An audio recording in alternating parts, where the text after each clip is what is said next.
Hello, church, and happy Friday. Um, Today, I'd like to title this as Coram Dei, which is a Latin term that means before the face of God. So imagine every moment of our lives as a Christian, of course, as being before the face of God.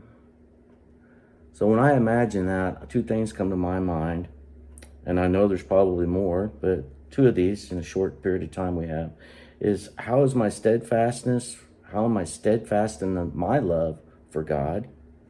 And also, how about my faithfulness to God? So, those would be two goals in my life that I definitely want to be sure that I'm thinking about and I'm looking forward in my life to accomplish. But then the question in my mind is, okay, I'm always coming up short. And as much as I'd like to have those two qualities in my life every day, I'm a failure. But I'd like to share some good news, and that is that I am not a failure. For if we're standing in Christ under His word and what He thinks of us, we have the victory. We're standing from victory and not from being a victim. And basically, I'd like to talk about Psalms 136. David wrote, I don't have time to read the whole chapter. There's 26 verses in chapter 136 of Psalms.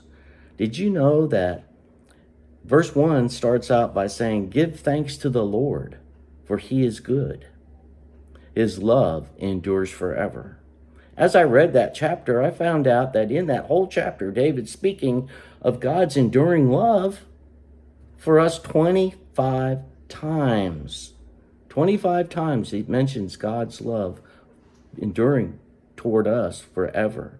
Even in the failures, some of the failures, even in the attacks of our enemies, things that we struggle with, God's love endures forever.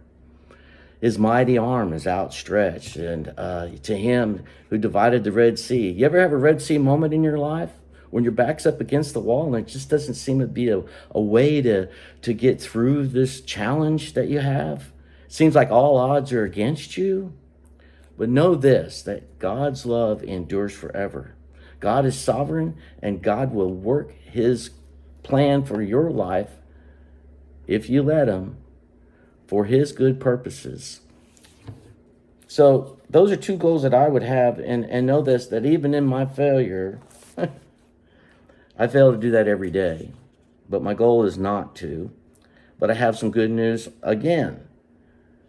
In Philippians, because of God's love endures forever, I'm able to go to Philippians chapter 2, verse 12, where Paul was writing a letter to the church of Philippi. He said this, Therefore, my dear friends, as you have always obeyed, not always obeyed in my presence, not only in my presence, but much more in my absence, continue to work out your salvation with fear and trembling. Trembling, for it is God who works in you to will and to act and to fulfill His good purpose. So let me read that real quick one more time. Therefore, my dear friends, as you have always obeyed, not only in my presence, but now much more in my absence, continue to work out your salvation with fear and trembling, for it is God who works in you to will and to act to fulfill his good purposes. So I have the confidence to know that even though my heart is saying, yeah, I want to do this, but I'm always coming up short, that it is God working in me. It is a process of my walk with the Lord as I read His word, as I listen to His word and teaching and in the preachings of our pastor, of deacons, even in everyday living, I can see God's handiworks. I'm encouraged to know that it's Him working through me to help my love to endure for Him and for all of His creation, people that are made in God's image, even the unlovable, to be able to love them like He loves me. So be encouraged today, because God's love endures forever. Read Psalms 136. You are going to be so blessed to know that his love endures forever. Even when we're disobedient, God chastens us. Why? Because he loves us. He instructs us to righteousness, for right standing with him and with our fellow beings, and to be in his presence. So enter into his gates with thanksgiving and enter into his courts with praise. Folks, have a blessed day, and hope to be able to share with you next week. Not sure what it'll be, but stay tuned. God bless.